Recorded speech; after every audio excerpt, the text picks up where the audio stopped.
E aí galera, beleza? Meu nome é Thiago Lima, eu sou professor de Geografia. Estamos aqui em mais uma nova aula aqui no Gabarito Enem, para você que quer expandir seus conhecimentos, né? E conseguir uma boa pontuação aí, beleza? Nesse novo Enem. Vamos começar falando de um outro assunto, né, super importante e que vem sendo cobrado cada vez mais.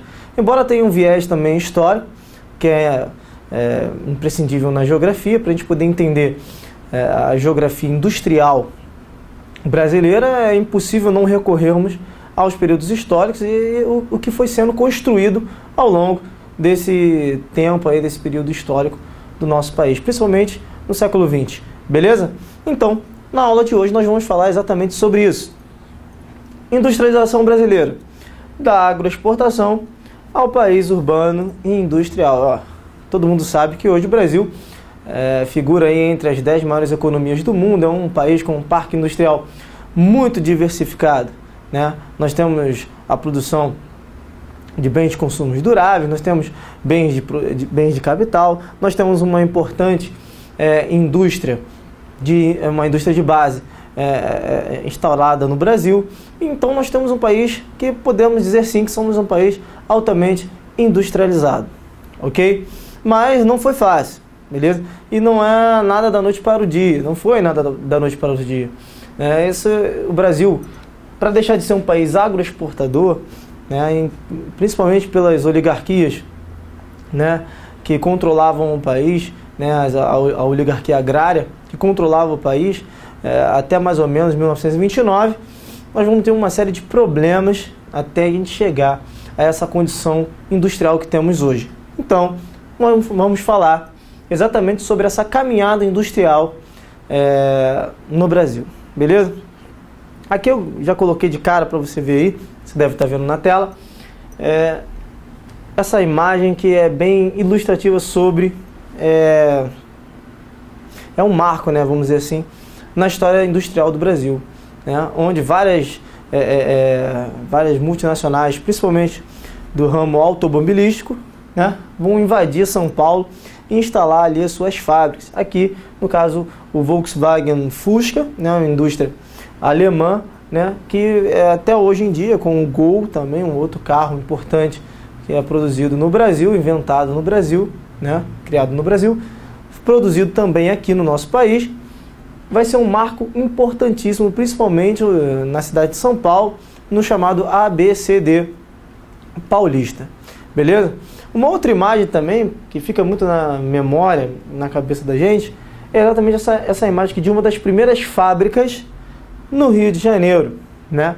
O segundo estado da federação mais industrializado do nosso país, ok? Então, seguindo em frente, nós temos também essa imagem hoje, né, ao longo da história, deixando de produzir alguns bens, né, sem importância nenhuma, chamada indústria de bugigangas. Nós temos hoje uma importante indústria automobilística, uma importante indústria da linha branca, nós temos a produção de micro-ônibus, caminhões e uma série de outros ramos industriais, né, que são importantes na economia de alta tecnologia, ok? Aqui nesse caso, a produção de micro-ônibus e minivans no estado de São Paulo também, para a gente demonstrar aí a evolução, como foi evoluindo ao longo do tempo, principalmente na questão tecnológica, o parque industrial brasileiro, beleza? Bom, então vamos começar a falar sobre as origens da industrialização. Bom, o Brasil vai começar a se industrializar quando? A gente sabe que o Brasil, como a gente falou no início da aula, ele era um país agroexportador. Ora, o que é isso? Exportador de produtos agrícolas. O principal deles, com certeza, era o café, né? Daí aquela expressão da República Café com Leite, porque o Brasil era um grande exportador e até hoje em dia está entre os principais exportadores de café. No caso do Brasil, o maior exportador de café do mundo. Bom, na verdade isso era resultado de uma divisão internacional do trabalho. Essa economia mundo que nós estamos falando, que vinha surgindo aí ao longo do início do século XX, né, essa divisão internacional do trabalho previa, na verdade, uma questão muito importante, né? Na divisão internacional do trabalho mundial, ela previa a divisão entre países do norte e países do sul. Essa é até uma velha, caiu um pouco no esquecimento, embora não seja tão utilizada, mas os países do norte são desenvolvidos e industrializados, embora nos dias atuais essa configuração venha se alterando. Continuam sendo desenvolvidos, mas muitos deles vêm transferindo as suas plantas industriais para países subdesenvolvidos para aproveitar a mão de obra. Isso é uma questão de desconcentração industrial, a gente vai falar isso mais à frente. Mas o norte, né? Vamos voltar aqui ao assunto, o norte era um norte, os países do norte eram países desenvolvidos e industrializados, enquanto os países do sul, né, como por exemplo o Brasil, eram países subdesenvolvidos, pobres, obviamente, e que recorriam apenas às matérias-primas e também aos produtos agrícolas para movimentar a sua economia. Então, essa divisão internacional do trabalho gerou no Brasil uma economia agroexportadora, voltada principalmente para a produção de café, beleza? Onde o Brasil se especializa e vai ser o principal produto exportado no Brasil, onde vai controlar praticamente a economia e o PIB do Brasil. Então vai assumir uma importância muito grande o café, né? Na América Latina, a Ásia, a África, né? Incluindo aí o Brasil na América Latina, são fornecedores de matérias-primas e consumidores de produtos manufaturados. Então tudo que entrava no Brasil, ele não era produzido aqui, ele era feito em um outro país. Uma máquina, né? Portas, utensílios, tudo isso muitas das vezes era fabricado em outros países até chegar. Todo produto industrial, ok? Vamos colocar assim. Se foi produzido em escala industrial, ele vinha de um outro país. Então, o Brasil importava tudo que fosse produto industrial, ok? Todo produto industrial que entrava no Brasil, ele era importado de outro país, sobretudo Inglaterra, beleza? Bom, dando sequência aqui, né?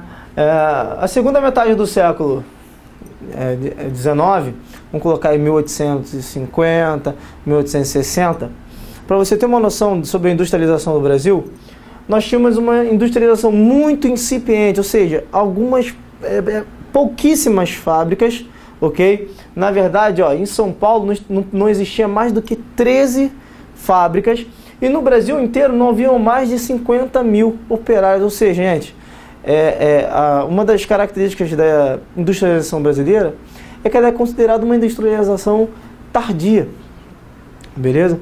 Porque ela vai começar praticamente 200 anos depois do primeiro país que vai se industrializar, que vai ser na Revolução Industrial, ocorrida na Inglaterra em 1750, mais ou menos. E o Brasil ele vai ter esse início, né, essa industrialização embrionária, né, no século XIX, mas vai ser em meados do século XX que o Brasil vai começar a despertar a sua vocação industrial. Beleza? Vamos seguir para a gente poder chegar nesse ponto. Então aqui uma chart que ilustra bem como era a divisão internacional do trabalho. Os países do norte, industrializados, ricos, enquanto que os países subdesenvolvidos estavam na região sul do planeta, né, viviam de produtos agrícolas e eram pobres, como você observou e bem observou nessa imagem aí agora. Beleza? Dando sequência então, a industrialização do Brasil, ela vai estar intimamente ligada exatamente a essa atividade econômica de agroexportação do café, né? A exportação do café vai ser importante porque os fazendeiros, os grandes proprietários de terras no Brasil, eles vão se permitir acumular um grande número de divisas, né? Muito dinheiro que vão ganhar a partir da exportação desse café. Ele vai ter um acúmulo muito grande de capitais. Esse capital acumulado vai ser o capital que vai ser investido para a iniciação industrial brasileira. Então, olha só, até mais ou menos 1929, o café era o principal produto do Brasil. Nada substitui o café. O café era o foco principal da economia brasileira. Exportar café era o que era mais importante. Bom, como os acidentes históricos acontecem, em 1929, com certeza você sabe disso, e se não sabe, devia saber, né? Vai acontecer a quebra da Bolsa de Nova York, né? Então, em Nova York, nos Estados Unidos, a principal economia do mundo, né? Em 1929, entra em recessão, leva com ela a economia de praticamente todos os outros países no mundo inteiro, inclusive o Brasil, que era um dos principais fornecedores de café, no caso, o maior produtor e exportador do mundo, e tinha relação com os Estados Unidos. Olha, se tem problema econômico nos Estados Unidos, obviamente vão gerar problemas econômicos no Brasil. E como nosso principal produto era o café, isso vai acabar afetando a nossa economia, certo?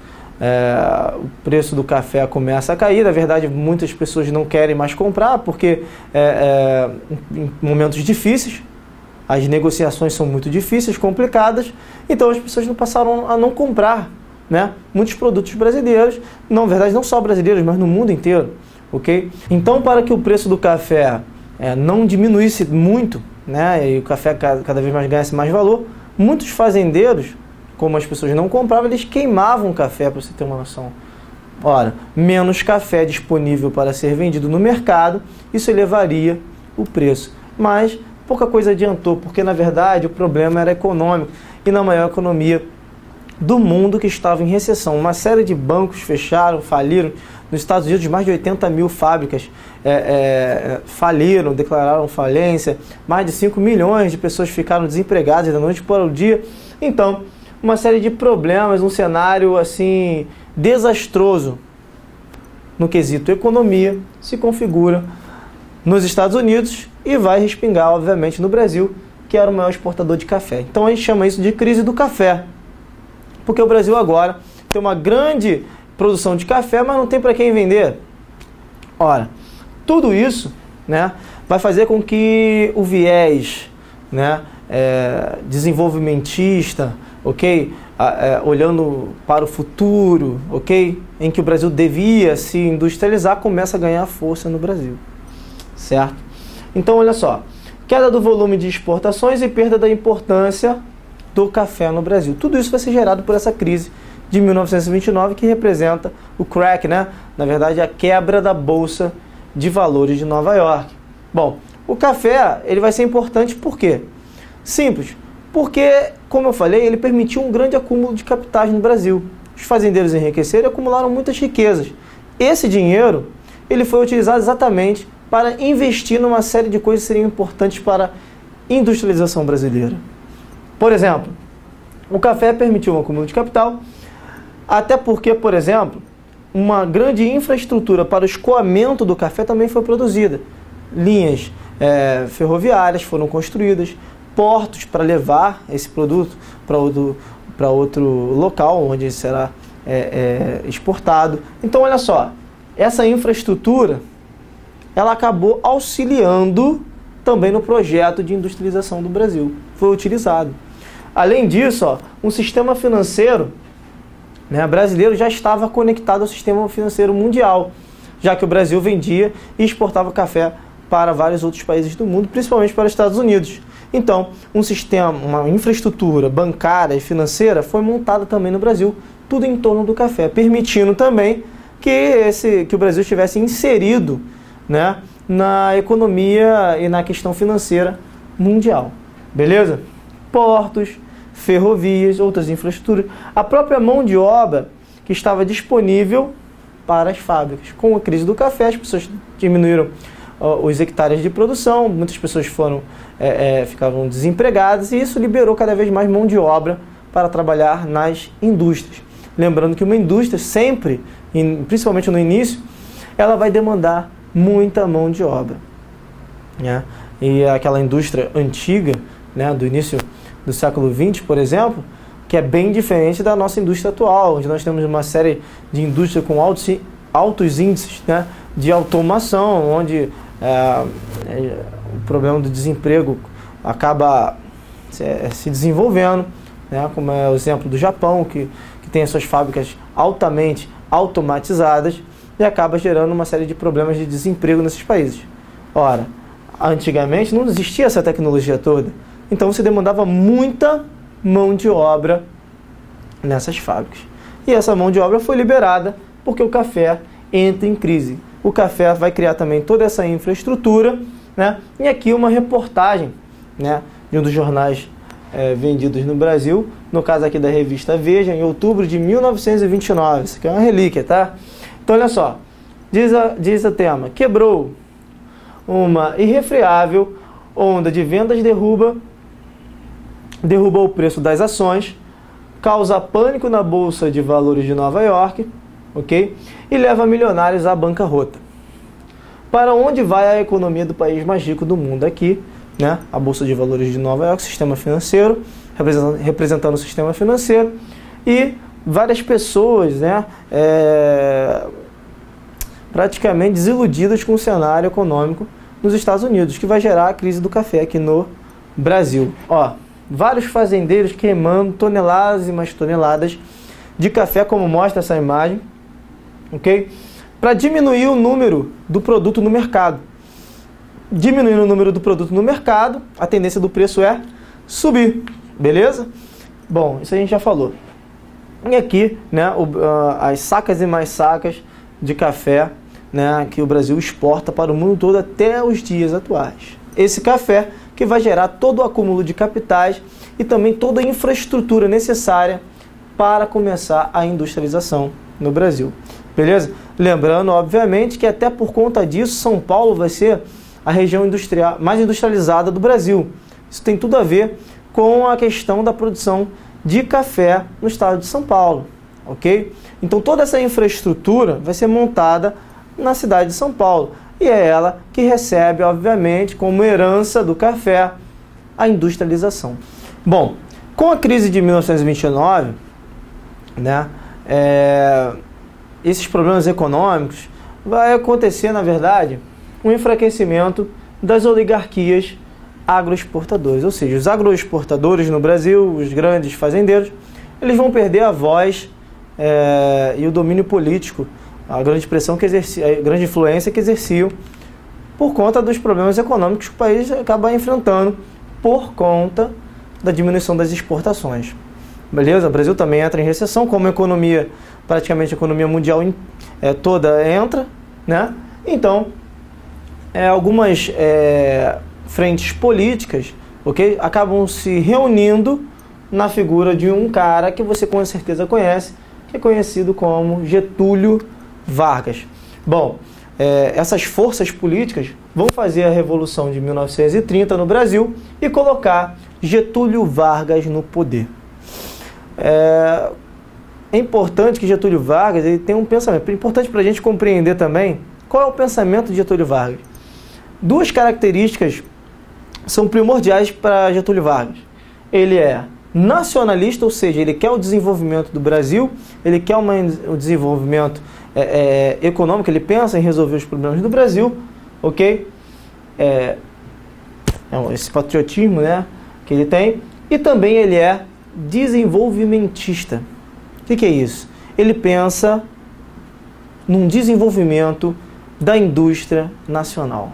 Ou seja, que o Brasil tem que se desenvolver e tem que seguir no caminho do desenvolvimento, como, por exemplo, aconteceu com os países mais desenvolvidos.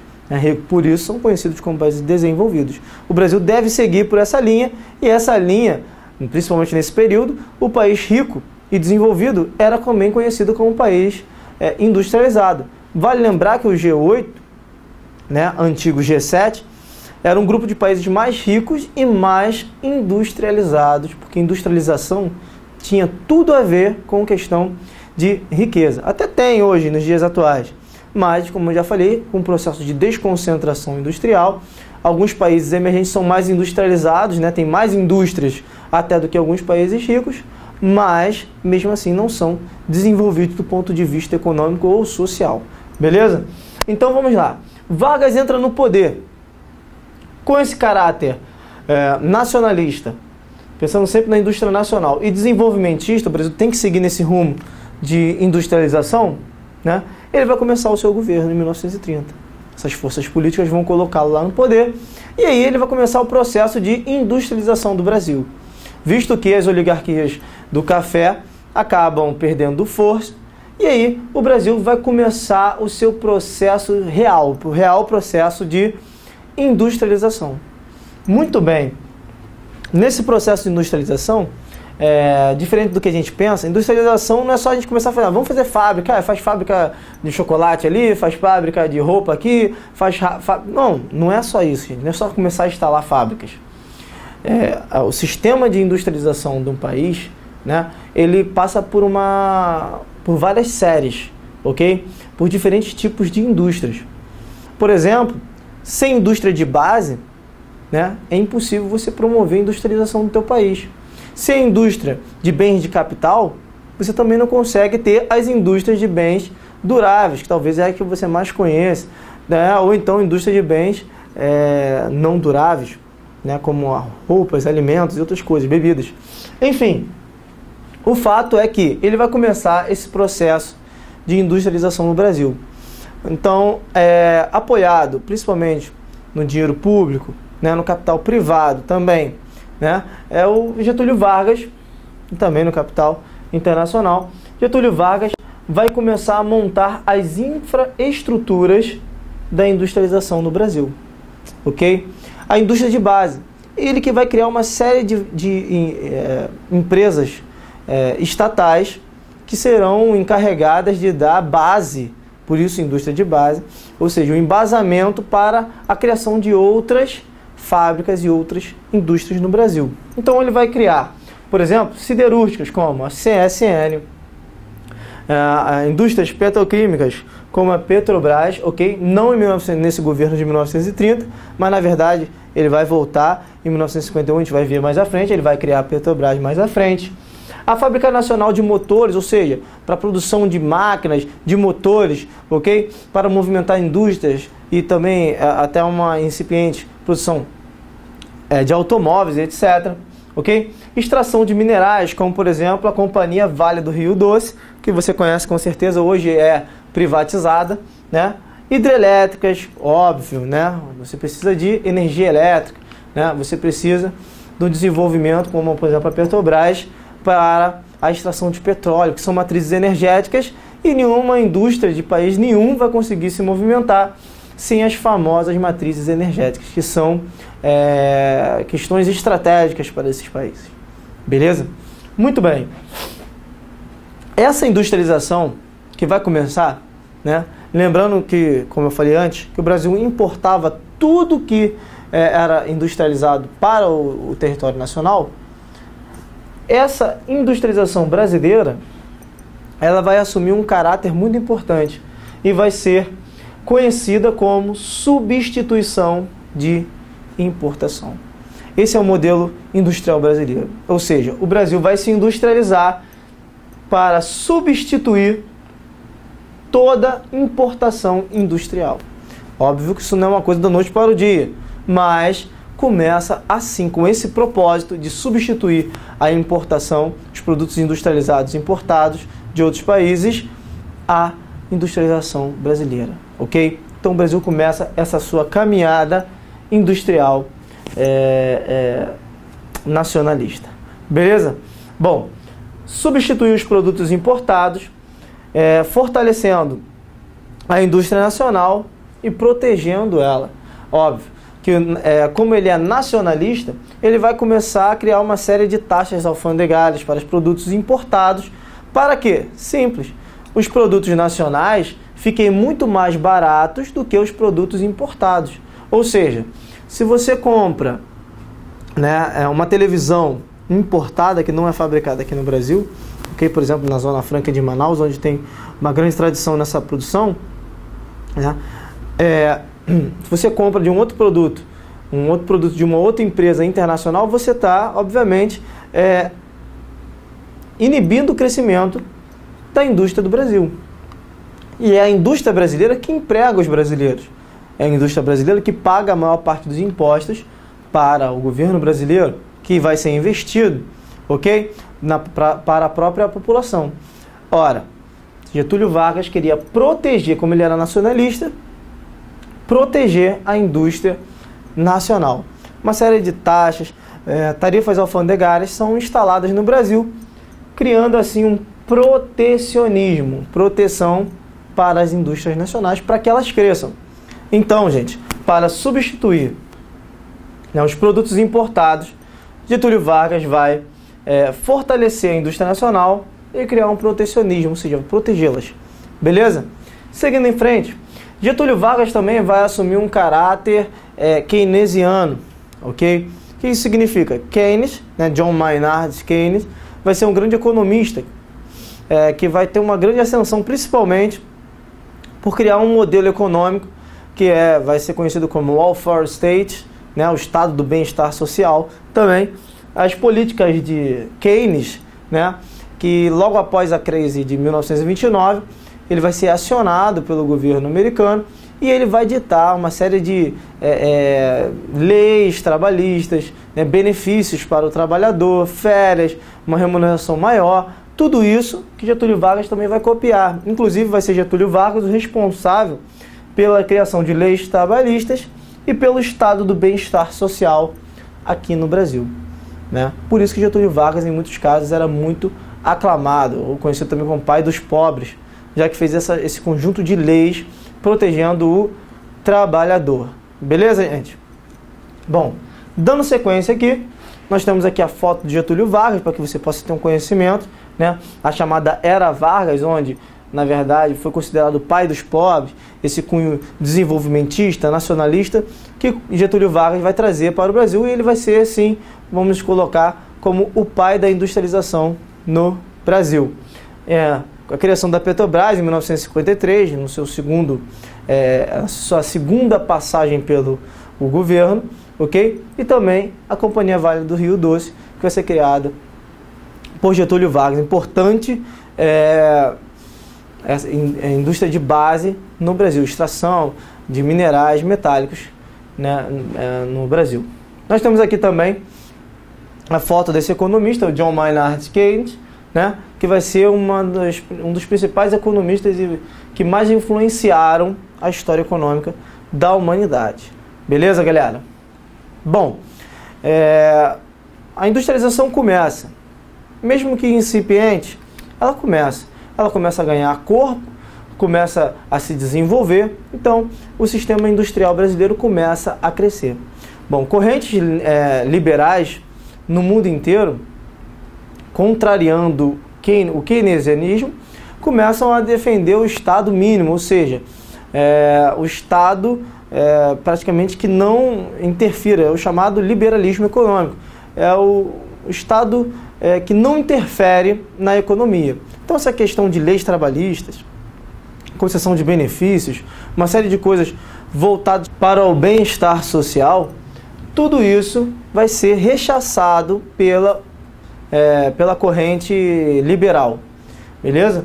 Então, esse fortalecimento das oposições ao governo de Getúlio Vargas, essas oposições liberais, elas vão ganhar força, vão crescer cada vez mais no Brasil, porque as pessoas querem que o Brasil deixe de ser um Estado que se intrometa tanto na economia. Esse protecionismo exacerbado de Getúlio Vargas, o impedimento da entrada de algumas indústrias multinacionais no Brasil, por exemplo, que investem nos mesmos ramos industriais das nossas fábricas, porque Getúlio Vargas ele tinha instalado o protecionismo. Então, jamais deixaria que uma empresa que fosse concorrente, que fosse concorrer de forma desleal com uma indústria brasileira, entrasse e investisse capitais no Brasil. Então, essas oposições liberais, querendo um liberalismo, o chamado liberalismo econômico no Brasil, retiraram Vargas do poder até que entra o presidente Dutra. Ora, uma das principais coisas que o presidente Dutra vai fazer em seu governo, em 1946, vai ser o chamado de Plano Salt. O Plano Salt vai ser uma segunda fase do desenvolvimento da indústria brasileira. Beleza? Por quê?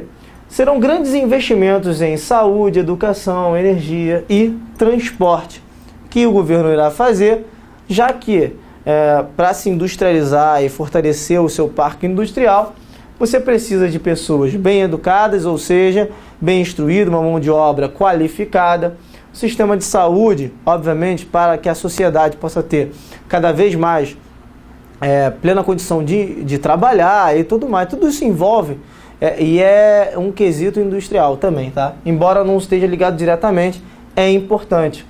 Energia, construção de hidrelétricas no Brasil vai ser uma coisa que vai começar a se desenvolver, já que o Brasil possui uma geografia muito favorável à construção de hidrelétricas, né? E também de transporte, construção de estradas, okay? De ferrovias, tudo isso no chamado Plano SALT, beleza? Bom, aumentos da taxa de importações para os estados beligerantes, ou seja, o que significaria isso?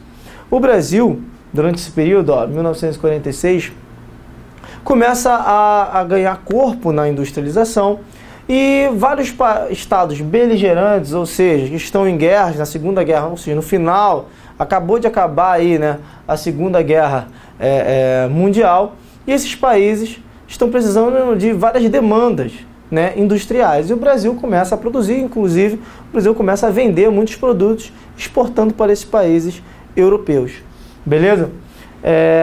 Tudo isso durante esse período do Plano SALT. A gente vai ver também que na história da industrialização do Brasil, né, vários momentos, inclusive até nos dias atuais, okay, são feitos programas governamentais para acelerar o crescimento industrial do país. O último foi feito pelo presidente Lula, né, que ficou conhecido como PAC, né, que é um programa de aceleração do crescimento. São investimentos quase que sempre em educação, saúde, energia, transporte, construções públicas, né, que visa aumentar e acelerar a economia, aquecer, né, essa economia do país, ok? Então, esse foi o legado aí, como você está vendo na imagem, do presidente Dutra, nessa imagem oficial, no dia da posse, no seu governo, beleza? Aqui uma foto, né, de um soldado na Segunda Guerra Mundial, onde o Brasil, por conta desses países estarem em estado de guerra, começou a exportar, e isso fez com que a indústria nacional, né, começasse a produzir muito em escalas muito grandes e vender também, ou seja, ganhou no corpo cada vez mais. Foi necessário uma série de investimentos para que ela começasse a crescer e atendesse também essas demandas nos países beligerantes, ok? Seguindo aqui, Getúlio Vargas. Se você achou que com a retirada dele do poder e a entrada do Dutra tinha acabado a era Vargas no Brasil, com certeza pensou errado. Porque Getúlio Vargas ele vai voltar. Bom, se em 1930 ele vai entrar num golpe de Estado, com a Revolução de 30, em 1951, Getúlio Vargas ele vai retornar eleito pelo voto direto. Ou seja, ele vai ser eleito pela maioria de votos dos eleitores como presidente do Brasil, ok? Bom, retornando Getúlio Vargas não mudou o seu pensamento, vai retornar exatamente tudo que ele tinha planejado. Aquele projeto industrial nacionalista. Então Getúlio Vargas acreditava que o Brasil devia seguir no rumo dos países desenvolvidos, que eram industrializados. Então vai voltar todo o projeto que ele tinha iniciado, ele vai dar sequência. Embora tenha havido alguns avanços durante o plano SALT do governo Dutra. Beleza? Bom, aí ele vai criar a Petrobras nesse segundo mandato e também o BNDES. Em 1953 cria a Petrobras e logo depois ele vai criar o BNDES. O que é o BNDES? O BNDES, se você não conhece, é o Banco Nacional de Desenvolvimento Econômico e Social, certo? É um banco que concede, na verdade, empréstimo e financia uma série de construções de infraestrutura em todo o Brasil. Ele atua até nos dias atuais. Atua concedendo empréstimos a empresas, né? Atua também financiando uma série de obras que são importantes para a infraestrutura do Brasil. Ele não mudou o seu sentido, nem o seu objetivo. que é o desenvolvimento econômico e social no Brasil. Nesse caso, vai investir também numa série de coisas que são importantes para a industrialização de qualquer país, como o caráter de infraestrutura, beleza? Não existe industrialização num país sem infraestrutura. Escoamento da produção, portos, aeroportos, estradas, ferrovias, tudo isso é infraestrutura, escolas, sistema de saúde, tudo isso é infraestrutura para um país se desenvolver cada vez mais. Inclusive também aí as matrizes energéticas, né? Construção de termoelétricas, termonucleares, inclusive vai ser Getúlio Vargas também, ele vai começar um incipiente projeto, né? De termonucleares no Brasil, mas isso ficou em segundo plano, já que as hidrelétricas assumiram um caráter muito mais importante. Beleza? Seguindo aqui então, novamente, após seguir todo esse planejamento de novo, novamente Getúlio Vargas é derrotado pelos liberais, ou seja, aqueles que tinham um pensamento do novo liberalismo, ok? Que queriam, uma política mais aberta à modernização e diversificação do parque industrial. Ou seja, eram pessoas que queriam e lutavam pela abertura econômica do Brasil. Já que Getúlio Vargas tinha um caráter muito protecionista, nacionalista, desenvolvimentista e protecionista, ok? Existiam correntes liberais no Brasil que queriam a abertura econômica do país, para que o Brasil começasse a receber capital estrangeiro, ou seja, investimento de multinacionais, coisa que durante o protecionismo de Getúlio Vargas era praticamente inviável. Então, para você ter uma noção aqui, nós temos imagens aqui, do Banco Nacional de Desenvolvimento Econômico. Esse banco que tem essa sede no caso aqui, fica no Rio de Janeiro, ok? Onde uma série de empresas vão lá para buscar empréstimos, ok? O próprio governo solicita o investimento do Banco Nacional de Desenvolvimento Econômico e Social em algumas obras de infraestrutura que acontecem até os dias de hoje no Brasil. Beleza? Bom, gente, aqui a gente vai dar uma paradinha, falando sobre a industrialização do Brasil, e no próximo bloco a gente volta falando um pouco mais, beleza? Sobre a industrialização brasileira. Nós vamos seguir o rumo, beleza? Até o próximo bloco.